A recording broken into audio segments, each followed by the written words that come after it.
I'm Jason Clemmons, Doctor of Chiropractic at the Rock Health and Wellness Center, and we are flying into October.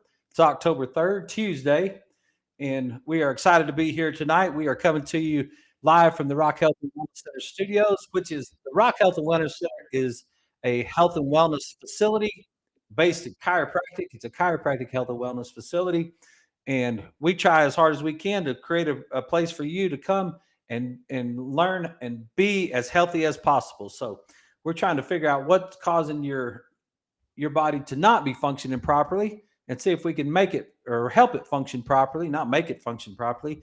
Your innate intelligence does that. We're going to see if we can help it function properly and give you the most optimal life possible. So that's what we do at the Rock Health and Wellness Center. And that's where we're coming at you tonight. We've got one little studio right here in the office, and the rest of our entire office is a chiropractic office with nutrition, exercise, got x-ray, we've got all kinds of stuff. We've got all kinds of technology here in the office, the right eye, the balance plate, the Ultra G if you have trouble walking. We got a decompression table. We've got a place for you right here that we work really hard to try to take care of you. So we are coming to you on 98.7 Walk by Faith Radio. If you're listening to us on the radio, thanks for listening. Thanks for coming in and joining us every night from 6 to 7, right after Pride on Texas. We're not every night, Monday through Friday. We do take the weekends off, and every once in a while we'll actually have a moment where we have to have a recorded show or do something different. So, but so far we're doing it most of the nights a week, live right here from the office, and we're on 98.7 FM and also on 1420 AM. And you can catch us on 987radio.com. And that I know that if you're listening to me, you don't need all that information, right? And you sure don't need it every single night if you're listening every single night. But just in case you have a friend that lives in Montana or Missouri or Florida, or you have an aunt that lives in New York or Maine or someplace like that, or maybe they're in England or Russia. I was noticing that we got somebody from Russia hit our website this last week.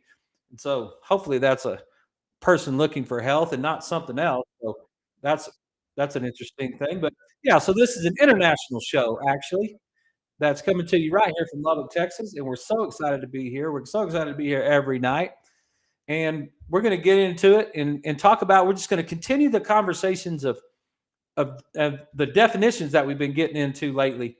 We've been talking for the last few nights. We talked last Thursday, and then we talked again last night about some different definitions and how your brain works and how you have sympathetic and parasympathetic activity and what that does to your body, how it speeds up your heart rate and increases your blood pressure and all those sort of things.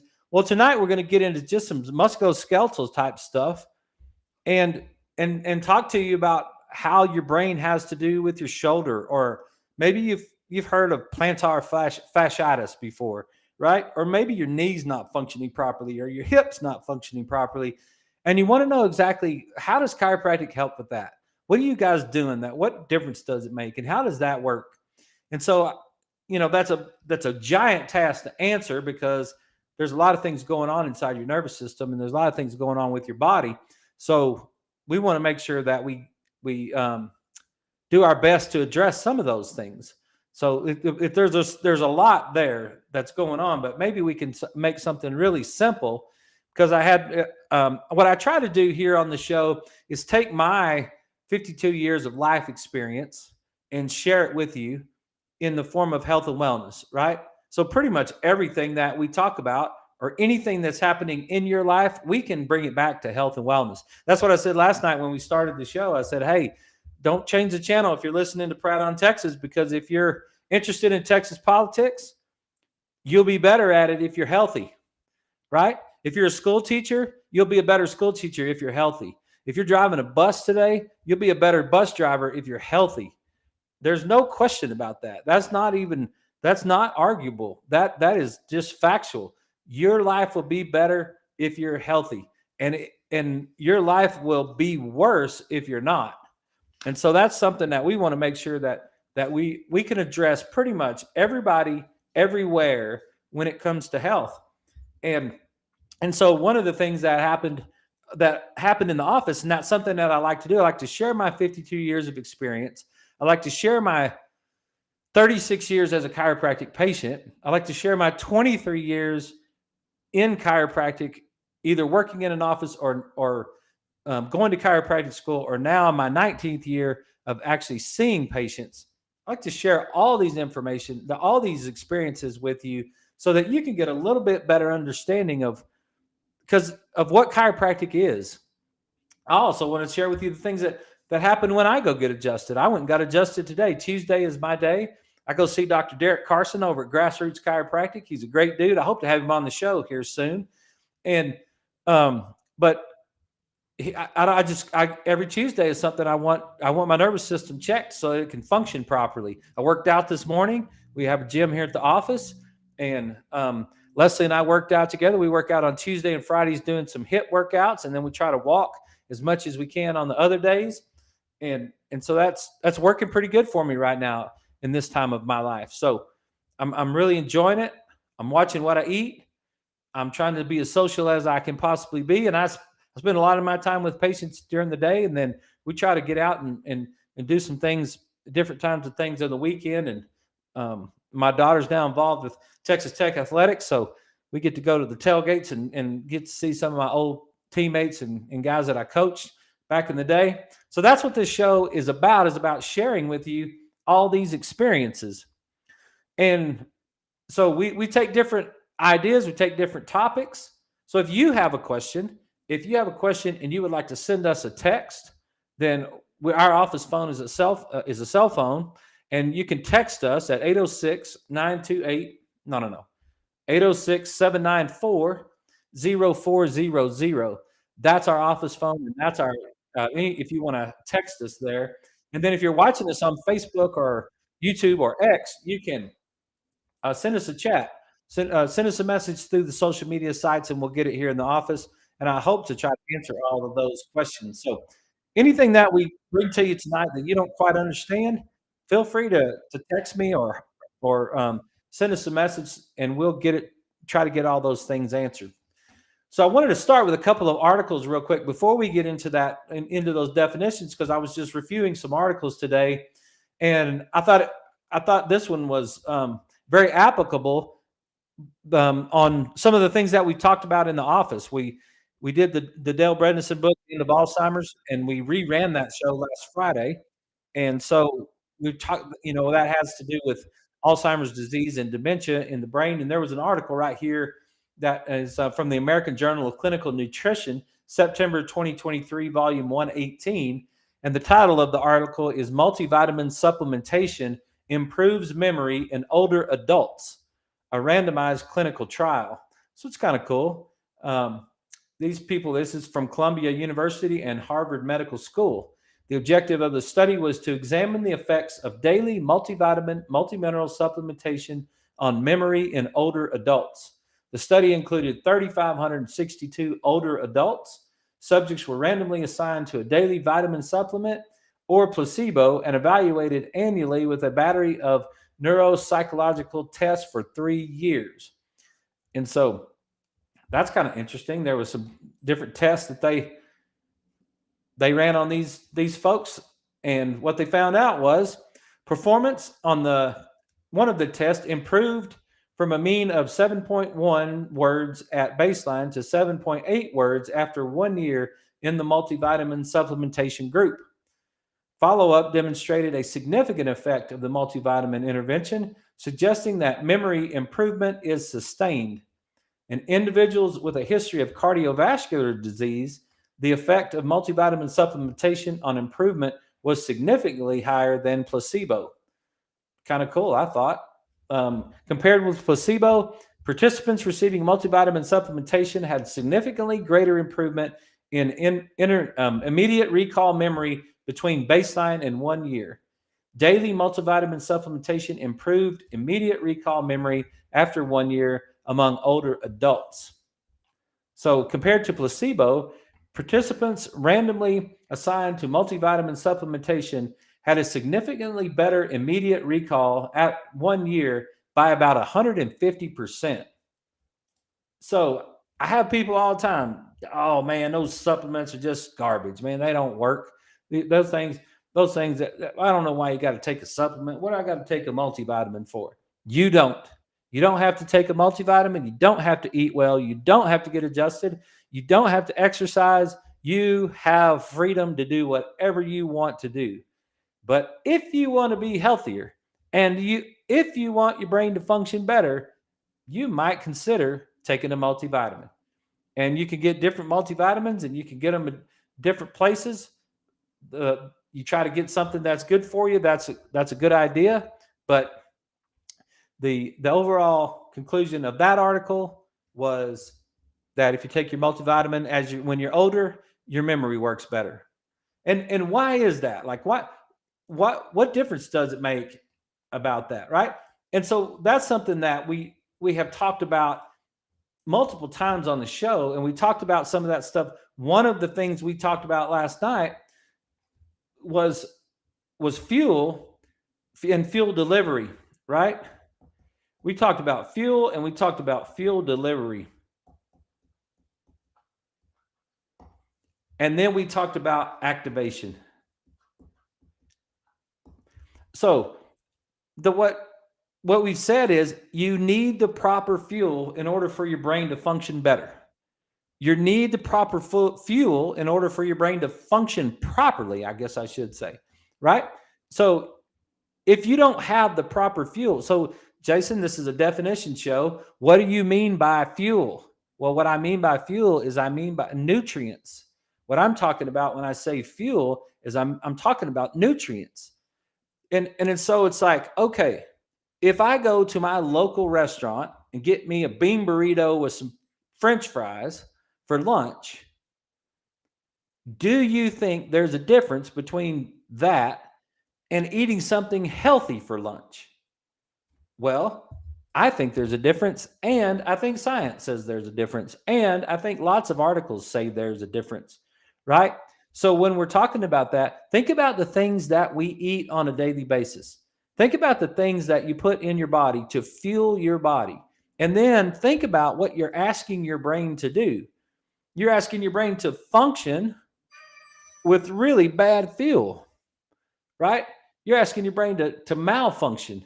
You're asking your brain to, like, dude, I just want to give you some garbage, and then I just want you to try to make the best of it. That doesn't make any sense, right? And then what do we get? What do we get when we have bad fuel, right? We get symptoms. We get symptoms. We get pain.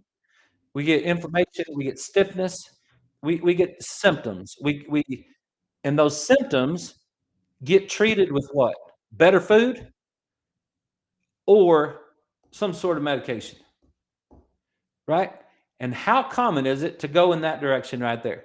We put bad fuel into our body. Our body create a symptom as a feedback mechanism to let us know, hey, look, you got me in the wrong environment. You've got me in an environment that's incongruent with health, and you're asking me to express health, right? And so the body is trying to talk to us, but the body has a hard time talking to us because the way it communicates with us is through, one of the ways it communicates is through symptoms. So the body's telling us, hey, look, you got me in an environment that's incongruent with health. I need a better environment. But what do? You take a medication to solve the symptom that had nothing to do with the medication, but it had everything to do with the bad fuel that was going into the body. I'm not very smart, but I know that doesn't make any sense, right? I mean, come on now. Like, that's like, okay, well, that maybe we could do better. That's all I'm saying, is maybe we can do better. And here's an article right here that says to us that maybe we can do better. I'll just present it for your consideration right there. Yeah. Okay. The next article I wanted to talk about was, there was an article right here. This was from the Journal of the Canadian Chiropractic Association. And let me tell you something about those Canadian chiropractors. They are sticklers for detail. Those guys have super high standards. It's ridiculous because they got a chip on their shoulder, and they got to try to prove that everything they do is 100% right, and that they're the best in the world at doing it, and that they they have to compete with their Canadian Medical Association on the same level of whatever. I don't know what their problem is up there, but they're pretty specific when they're up there with with what they believe in. So this was in the Journal of the Canadian Chiropractic Association, 2022, volume 66, number 2, pages 107 to 117. The title of the article is A Retrospective Analysis of Pain Changes and Opioid Use Patterns Temporarily Associated with a Course of Chiropractic Care at a Publicly Funded Inner City Facility.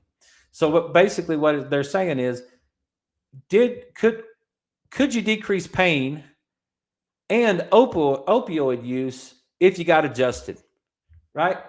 And the answer to that question is yes. And you knew that I was going to say that, right?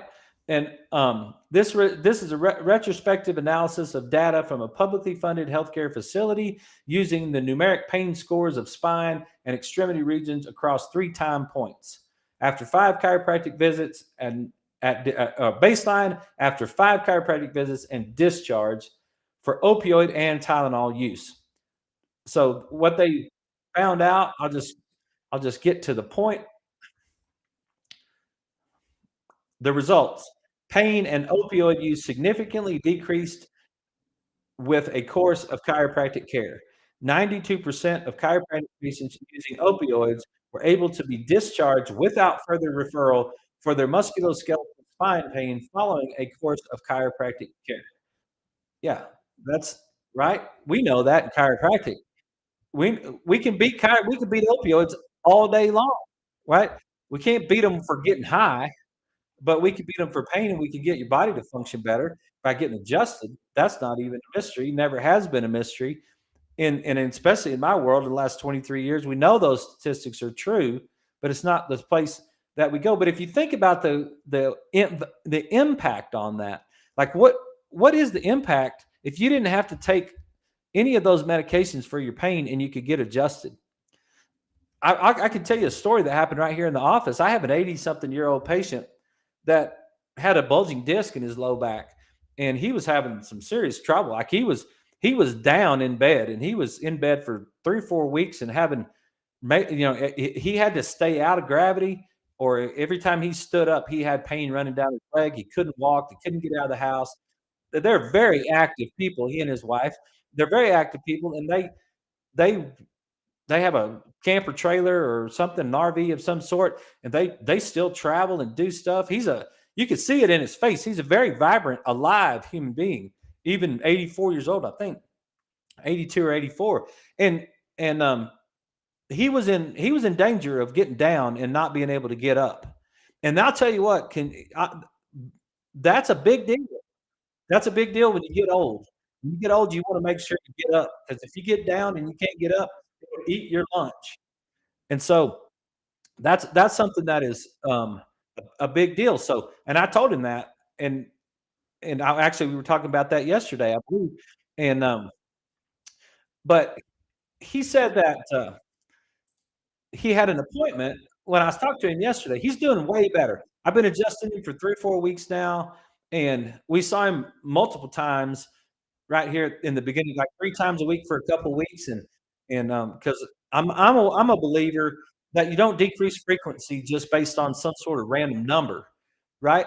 If a person needs care, you get them adjusted, and you might adjust them tomorrow, and you might adjust them again this afternoon, and you adjust them again tomorrow, and then adjust them the next day, and then adjust them the next day, right? Because those adjustments stack together, and the body wants to rebound back into the position that it was in. And with that bulging disc, what we were trying to do is get that disc to come back inside itself. And so we were trying to get his body to fire properly. And that's going to be one of the things that we're going to talk about tonight is exactly how that happens. Why would I work on his brain to help his bulging disc, right? And that's something. Let me just make sure that I get to that.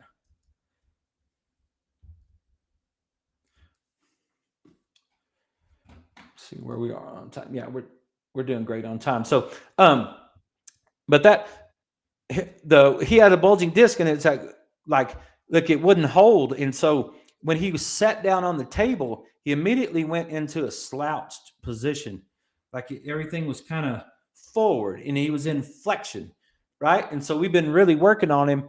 And to make this story shorter, before we get into the mechanism of all that, he said he said to me he went to his doctor's visit on yesterday.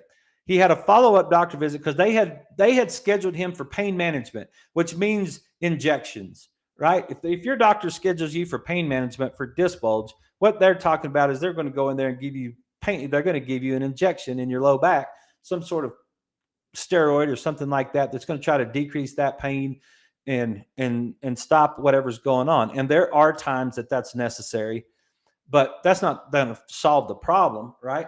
And so he was scheduled to go there. And a couple of weeks ago, he asked me, should I go get that shot? Because should I go make that appointment to the pain management person? And I was like, that's up to you. If you like, I don't see how that's going to solve your problem, but that's up to you. You can go over there if you want to, but you're getting better every single day here. And he was like, I really am. So he just stuck with it for a couple of weeks. And when he came in yesterday, he's doing great. Like, he's walking. He almost has no pain at night now into his leg. And he's doing his exercises, and he's doing all that stuff. And he said he went over to he had a follow-up visit with his primary care doctor that had set him up. And of course, he didn't get to see his primary care doctor. He got to see the nurse practitioner or the PA, whoever's over there, right? Because those dudes got it figured out where you don't ever get to see them. You get to see all the rest of the people that work for them. You'll get to see me if you come to this office. But he went over there and talked to the PA, and the PA said, "Man, you're doing great. Like, wow." He said, "Do you still want to go see your pain management person?" And he said, "No, I don't see why I would do that." And so he hasn't. He's just skipped that. And the PA said, "Man, that's fantastic. I'm glad you're getting adjusted." And that works out. That works out great. So keep it up, which was really cool. I thought that was cool from the PA over there at the primary care office to recognize that the patient had gotten better with what we were doing in the office and encourage them to continue. So that was fantastic on his part. So that just goes along with that article that just says, hey, listen, if you get adjusted and you solve your problem, then you're way better off in the long run.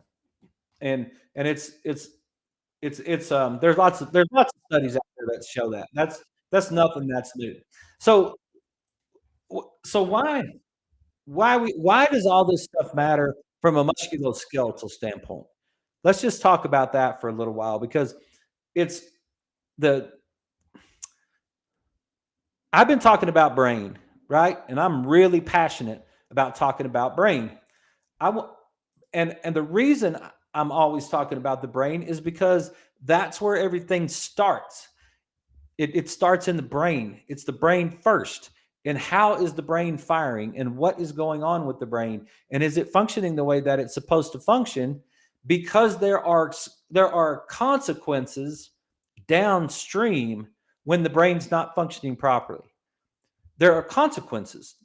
Okay. And that's what you come to see me for usually. What a patient comes into the office for is they are dealing with the consequences of what's happened to them. And let's take a very simple example right here. And let's see if we can walk through this very simple example. So I have a patient who hurt her shoulder, not really sure why. She works out. She's an awesome patient in our office. Matter of fact, she's like, man, if I could get them all to fit in that category, then it would be great. She's come in, she's done her nutrition program. She did a 21-day detox. She's cleaned up her diet. She's doing fantastic. She's getting adjusted. She's doing her brain exercises. Her life is better. Everything around it's fantastic. And it's just like, but she's done something to her shoulder, and her shoulder is sore, and it's been sore for a couple of visits now. And we did some things to her shoulder, and it didn't respond at all. And it was, I did some soft tissue work. I worked on some muscles in her shoulder. I did some things around it, adjusted her shoulder, and I was just working on that shoulder for a couple of visits because I've been adjusting her. So the brain should be firing relatively well. But then today I said, how's that shoulder? She said, it's not any better. It's still just it's still just killing me right here. And you know that if you reach up on your shoulder and you just kind of go straight down towards your elbow, like there's so many people out there that have that problem right there. It's just like there's pain just running right down the side of that shoulder right there. And she was like, it's still right there. And then she tried to pick her arm up and bring her arm backwards. And when she raised her arm, it just wasn't working properly. And I thought maybe I'm missing this. I've worked on the shoulder twice. Maybe I'm missing what's happening. And let's just don't even touch the shoulder. Let's let's don't even touch the shoulder. Let's just work on the brain and see if we can make the shoulder better. And so today, that's exactly what I did. I just worked on the brain. And so it's her right shoulder. And so I'm gonna put it backwards today. No, I'm not gonna do that. I'll keep it together. And I know we're fixing to come up on a break, so I'm gonna go to commercial and then we'll come back right after this. But right side, left side, right? We always talking about that up and to the right and over to the left pathway that keeps us healthy. So this was her right shoulder that we were working on that was sore. And as when we come back from the break, um, I'll break that down for you and I'll explain to you why her shoulder got better. So stay tuned and we'll be right back.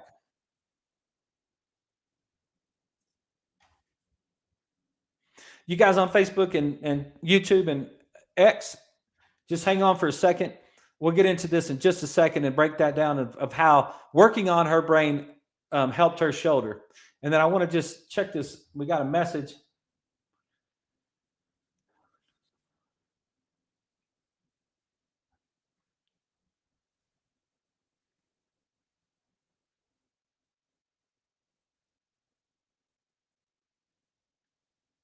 Yeah, it's a great point, Blake. But thanks for the message, Blake. And that's a really great point when we're trying to get proper fuel. For those of you who are on Facebook, I mean, he was talking about how another reason that he likes to supplement, whether it be multivitamin or protein, is because even when trying to eat healthier, you can't hardly get all the nutrients you need, and that's a good point. You got to eat lots and lots of different kinds of foods to do that. And there's some really strong arguments that maybe it's not the same as it used to be. And so I don't know 100% on that, but I think that's a true statement. And so supplementation, I think, is vital. I've got a whole group of supplements that I take on a daily basis. My vitamin D, my multivitamin, my vitamin C in the form of Cyruta Plus from Standard Process that is buckwheat basically. I take some trace minerals. I take some CoQ10, some N-acetylcysteine that helps glutathione. I take my fish oil and some MCT oil. There's multiple things that we take at the house, and even the B vitamins. There's a lot of stuff that are there for us, and so that's a great comment, Blake. And you're 100% right. I totally agree with that right there. That that we just can't get enough from what we eat. And I know there's some old timers that might think that's hogwash, but I really believe that's true. I believe it's true that we're not necessarily getting all the nutrients that we need from our food, and so supplementation is a big deal. And I can back that up just by the stuff that we've done in the office, because most of the people who come to the office who are who have gone through our nutritional program and taken the one or two supplements that we recommended, sometimes three or four, but not a lot, it, because we try to be specific on the supplements that you need. It's like, what do you need B vitamins and why? And that's what I got from Dr. Fraley. He convicted me of that earlier this year, last year. He's like, dude, that how do you know they need B vitamins? Well, we have a heart sound recorder and a heart rate variability and a symptom surveys and a x-rays and the brain work that we look at. We've got multiple stacks of data that we're trying to collect to say, hey, listen, you should take your B vitamins. And you should take the B vitamins in a complex that's all of them together right there. So it's not just one part of it. All right, we're coming back on the radio. Let me get this going right here.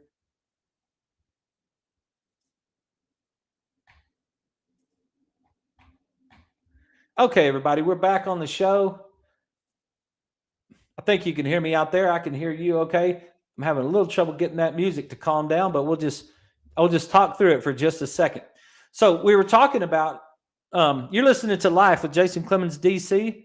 We're coming to you on this Tuesday, October 3rd, and um, you're just going to have to deal with that music for just a second. I can't figure out how to make it stop. But we were talking about the shoulder, right? Why would a person's shoulder be better if I was working on their brain? And why did I how did I help this lady get her shoulder feeling better today? And then right before I went on the show tonight, I sent her a text and said, um, how's that shoulder doing? And she said, it's much better. It feels a lot better, is what she said with an exclamation point. So, and the thing about it is I didn't even touch her shoulder today. But here's what I did do. Okay, so you were always talking about up the brain, up and to the right and over to the left, up and to the right and over to the left. Now, I'm not talking about specific pathways right there. So I'm talking about a big picture standpoint of how the brain processes information and how it keeps us healthy. And we've talked about that multiple times on multiple shows. And so I'm hoping you're starting to catch that idea of up and to the right and over to the left. But now there's times where we've got to get into specific pathways, and we've got to start really understanding what's happening right there. Well, I want you to understand what a flexor muscle is. I think that's a flexor muscle, right? A flexor muscle flexes a joint. A flexor muscle flexes a joint. That's what I'm talking about right now. So you've got flexion. Like if you bend your elbow, that means you're making the joint angle smaller, right? Extension means that you're making the joint angle wider. So if you bend your elbow, you are flexing your elbow, right? If you're holding your arm out in front of you and you make a fist and you bend that fist up towards you, that is flexing your wrist right there, right? So what are you doing that with? You're doing that with a flexor muscle, right? A flexor muscle flexes a joint. On the other side of the body, you have an extensor muscle that extends a joint. I know that's very simple, but I just want you to understand what a flexor muscle is. So the flexor muscles on the uh, are on the front of the body above the waist. So the flexor muscles that you have that are above the body, I mean above the waist, that are on the front. There's this big muscle right in your neck. It's called your SCM, your sternocleidomastoid muscle. This big muscle that's right in your. If you turn your head and put your hand on the side of your neck, kind of flex that muscle right there. That's a flexor muscle. If it contracts, it pulls your ear down towards your shoulder. If your right SCM muscle contracts, one of the things it does is has that pulling effect right there, right? So the SCM muscle is a flexor muscle. Your pec muscle, when you do push-ups, when you do bench press, right? Everybody knows your chest muscle right there is a flexor muscle. What it does is that when you flex it, it pulls your shoulder in. It rotates your shoulder to the front. So if you flex your pec muscle, you'll pull your shoulder towards the midline in the front. And then the bicep is a flexor muscle. And then the forearm on the front is a flexor muscle. And also, so we've got the bicep, and then we've got the forearm, and all those on the front are flexor muscles. So, and we've got the pec muscle on the chest. Those are flexors. You also have a flexor called a psoas muscle. And the psoas muscle connects from all 5 lumbar vertebrae down to the inside of your hip, to your femur. It attaches, they call it the iliopsoas, and that iliopsoas muscle attaches on that hip bone and then comes in there into that femur, your leg bone, and it comes on the inside of that femur right there. And it flexes your torso forward. Those iliopsoas. Now, if you only do one side, if you only have one side flexion, what you'll get is lateral bending. You'll get a little bit of a lateral bend if you flex one side of the torso. So, I mean, one psoas muscle. If you flex one psoas muscle, you'll bend towards that side right there. If you flex them both together, it pulls you forward. Then below the waist, your flexor muscles are on the back. That's your hamstring. If you put your hand behind your leg, put your hand on your hamstring, that's a flexor muscle because when you contract your hamstring, it bends your knee. It makes your knee joint close down. And that's a flexor muscle right there. And then your calf muscle is a flexor muscle. So your calf, if you contract it, you plantar flex your foot. So you push your foot down into the ground. You plantar mean that you like that means it's like it's planting it into the ground. Okay. Now remember that word plantar fasciitis that nobody knows how to say, and very few people even understand what that means. It's related to plantar flexion, and I'll get to there in just a second. But it's not but it's related to it. It's related to plantar flexion. So above the waist, the flexor muscles are on the front. Below the waist, the flexor muscles are on the back, the hamstring, the calf. Okay. So one of the things that the brain does, if you just make a fist and squeeze pretty hard. If you could just make a fist and squeeze. Okay. Now I just want you to relax just a little bit. Relax that fist. Now squeeze it again, and then relax the fist, and then squeeze it again, and then relax the fist. Okay, what are you doing? When you squeeze it, you are increasing muscle tone. You are increasing flexion of your finger flexors. You're increasing muscle contraction.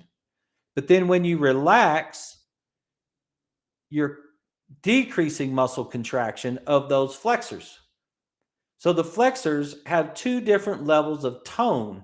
And one of the things you can do is put your other hand on your forearm, put your fingers on your forearm, and squeeze your fist.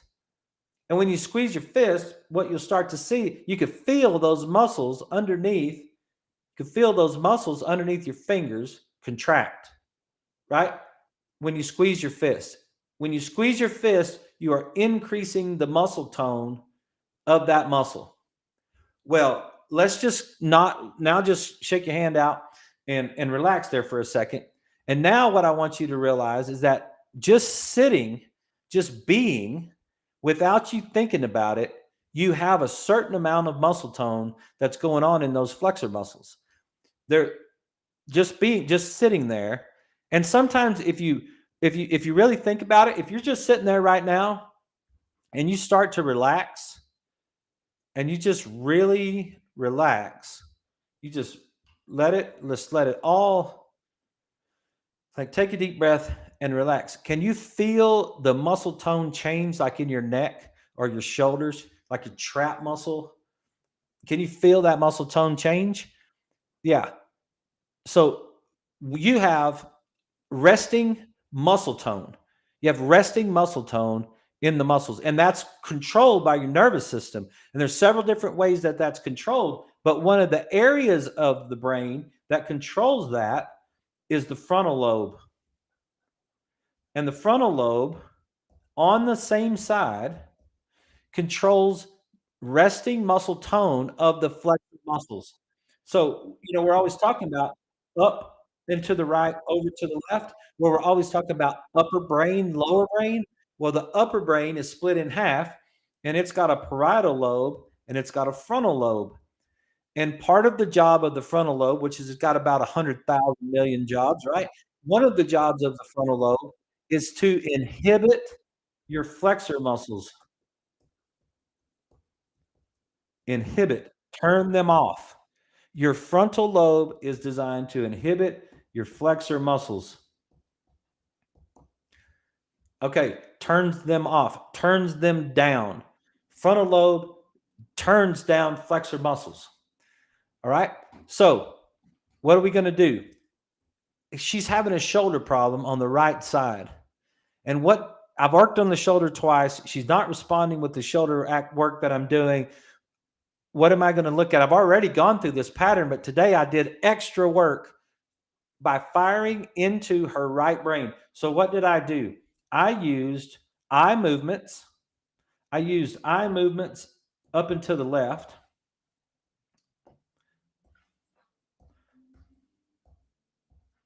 So she's looking at me now. So this is her right side. This is her left side. One of the things I did is I did eye movements from the middle up and to the left over and over and over again. And what did that do? Eye movements up and to the left will fire the cerebellum, which is the little part of the brain on the left side. And those eye movements up and to the left will activate that left side cerebellum, and the left side cerebellum will activate that right brain, that right upper brain.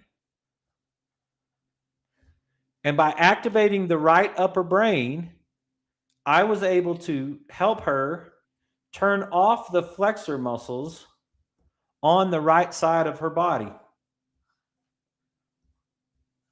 which would be that pec muscle, which would be that bicep right there, and which would be that psoas down here on that right side. So we were able to change muscle tone. I didn't measure it. I just have to know that it's happening, right? I didn't measure that I didn't have some sort of device that figured out how to measure it. I just had to know, hey, listen, if you fire that brain on that side, you can decrease that tone of that pec and that bicep. Well, that's what happened. We fired it. So the first thing I did is I got her to use her eyes and go up and to the left with her eyes. The second thing that I did is she's following an object, is I got her to rotate her head up and to the right, following the object. So she followed the object with her eyes, but she rotated her head up and to the right. And what did she do by doing that? She fired this SCM muscle, that sternocleidomastoid muscle that we were talking about. She fired it when she turned her head up and to the right. She fired the SCM muscle on the left side. And by firing the SCM muscle on the left side, that SCM muscle is connected and it has a relationship with that left side cerebellum. And then the left side cerebellum fired up to the right cortex again. And then I took the vibration, the tuning fork, and I put it on her fingertip on her left hand.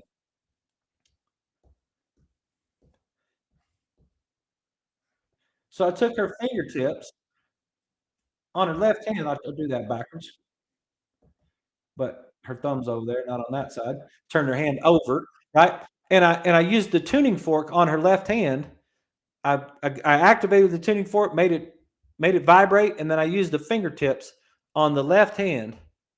Why the left hand? Because the left hand fires into the left cerebellum and across into the other side, into the cortex. It actually just can go right up through there and fire to that right side cortex.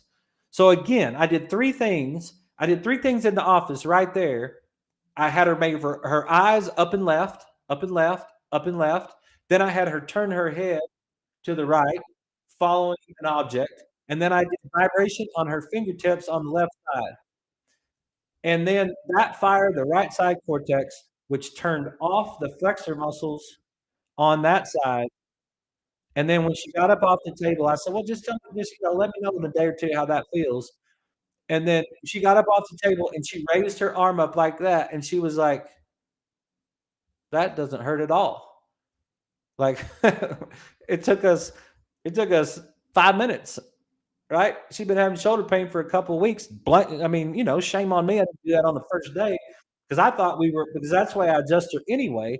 Adjust her in that pattern to fire up into that side so that we should be firing left side cerebellum into right side cortex anyway.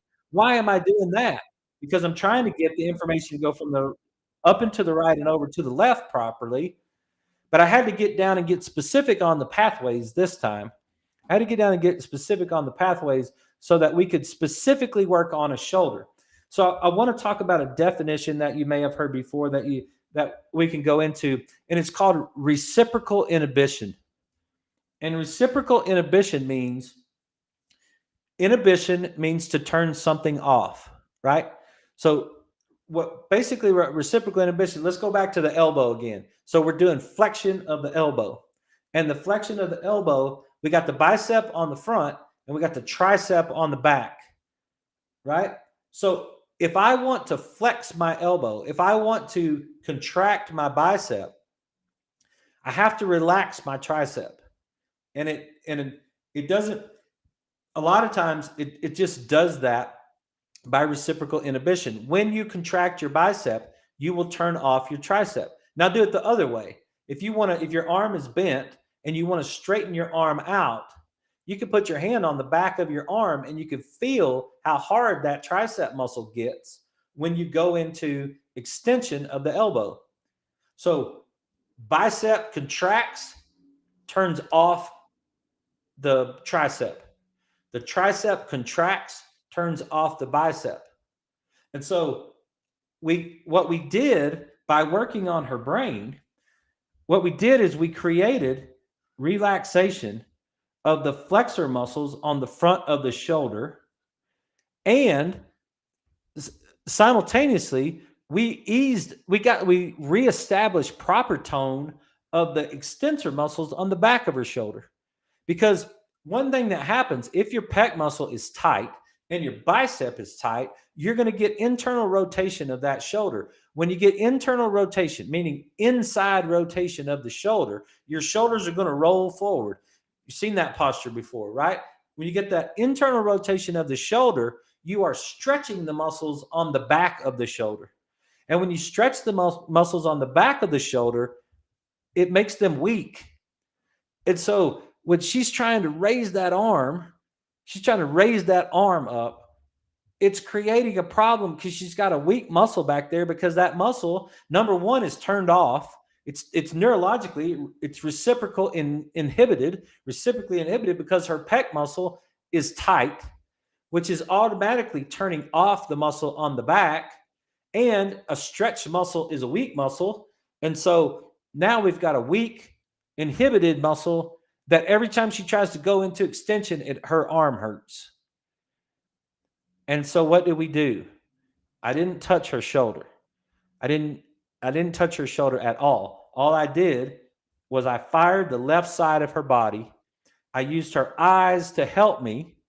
That's the one thing that people do not understand about what I do for a living. Chiropractors don't have to spinally manipulate you to help your nervous system function better if they understand how your nervous system functions, right? So if they understand that there's multiple tools you can use to help a patient, there's multiple ways that you can help that patient. It's not about cracking bones. There are some, whenever you do adjust a person, you do create some input into the brain. That's what it's all about. We're trying to reset the tone of the body. We're trying to reset the tone of the muscles, the tone of the autonomic nervous system, which is that fight or flight and the sympathetic and parasympathetic that we were dealing with yesterday, right? So, all of those things happen when you get spinal adjustments. I'm not an anti-spinal adjustment guy at all. I do it all day long, every day for 19 years. Done it over 100,000 times. I don't know how many times I've done it, but I know it's more than that. And so I'm not an anti-spinal adjusting person, but I don't have to use spinal adjustments on every single patient in order to help that patient get better, because I've learned how the nervous system fires. And so that right there is the pathway that we worked on just for the shoulder. We worked, and I've done that multiple times where our patients come in, they have shoulder pain. I never even touch their shoulder. And when they leave, their shoulder is better. And we fire that pathway in that proper way. So what I want to go down is I want to work us down the body now. So let's take that same idea of there's the brain and you've got your body. So I'm just looking right at you.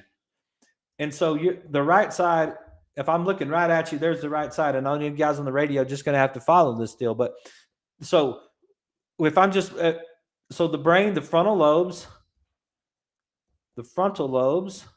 inhibit flexors on the same side. So what's one of the flexors? The SCM muscle. What's another flexor? The pec muscle. What's another flexor? The bicep, the forearm.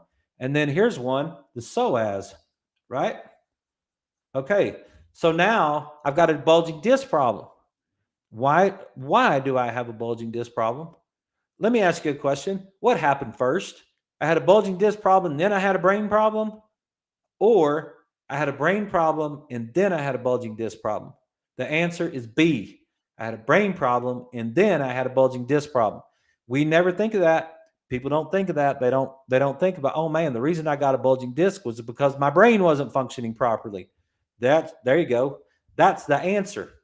So the psoas, if this frontal lobe, if the frontal lobe on the right side is weak, that psoas is tight.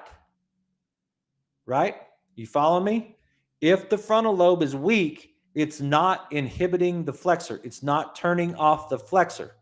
So if that frontal lobe is weak, it's not turning off the flexor. If it's not turning off the flexor's on. If you don't turn off the lights are on, right? You have to turn off the lights to inhibit light in this room. So if you don't turn off the lights are on. If you don't turn off the muscle is in contraction. If you only have right side contraction, what you get is bending of the lumbar spine. So now you get lateral flexion in the lumbar spine, which changes the dynamics of the disc. Yeah, you get one side or the other. And now we can get a bulging disc issue because we've got a tight psoas on that side. And the reason that psoas is tight is because the frontal lobe is weak. So what am I going to do to help that patient? Exactly the same thing as I did to help the shoulder patient.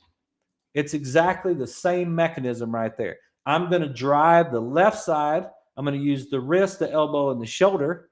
I'm going to drive through the left cerebellum to cross over to the right cortex. I'm going to have the eyes go up and left. I'm going to have the rotation of the head to the right so I can fire that SCM on the left. I'm going to fire that same pathway to turn off that psoas right there.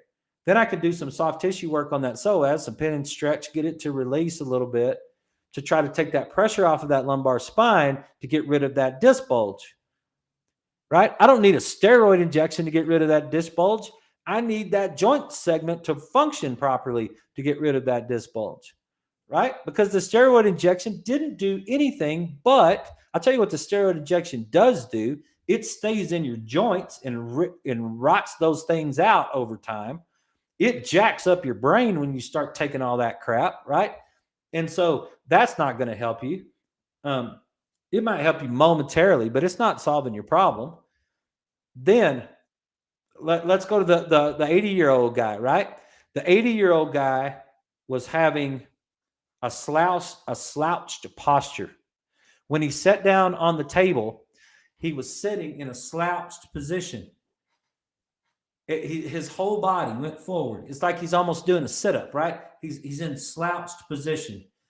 He's having this disc bulge down in his low back, right? Am I ever going to get that disc bulge to be stable as long as he's in that slouched position? What happens when you go into that slouched position? You guys ever, I know this is a bad example for a health and wellness show, but have you guys ever had a Little Debbie snack cake with the oatmeal cookies and the cream filling in the middle, right? You smash the front of those two oatmeal cookies together and that cream filling bulges. So whenever we go into flexion in the lumbar spine, whenever we go into flexion, we put pressure on the front of the disc and we push the middle of the disc backward. And now we create a disc bulge situation in the back. So what have I been doing with this guy? I've been working on extension. I've been trying to get him into extension so he leans back a little bit. But I send him over to the gym and get our Brooke, who runs our gym and does our rehab over there. I get Brooke to work on his brain as well as me working on his brain. I'm trying to drive the frontal lobe. So then she takes him over there and puts him on the biplate and gets his eyes up and starts doing the pursuit work and starts doing the overhead touch work and starts doing the sidestep work and the things that we do to drive the frontal lobe. And now what happens is we can ease up the tone of those psoas on both sides. And now they relax. And if the psoas relaxes, it gives him a chance to go into extension. And if he can go into extension, he can get that pressure off of that low back. And that's something that is a big deal for him. So that same thing goes on. I'm running out of time for today, but and I can't get the music to my mechanism to be able to keep the music on the radio from going. But that same mechanism happens with your calf. And then if your calf is tight, it messes up the way that the bottom of your foot works, and you'll get inflammation in that fascia. And inflammation in fascia is called fasciitis in the plantar fascia. And you get inflammation because that calf is too tight. And so that same thing happens in the foot. Hope you guys enjoyed the show. We'll see you tomorrow night. We're going to be breaking down Hacking of the American Mind by Dr. Robert Lustig.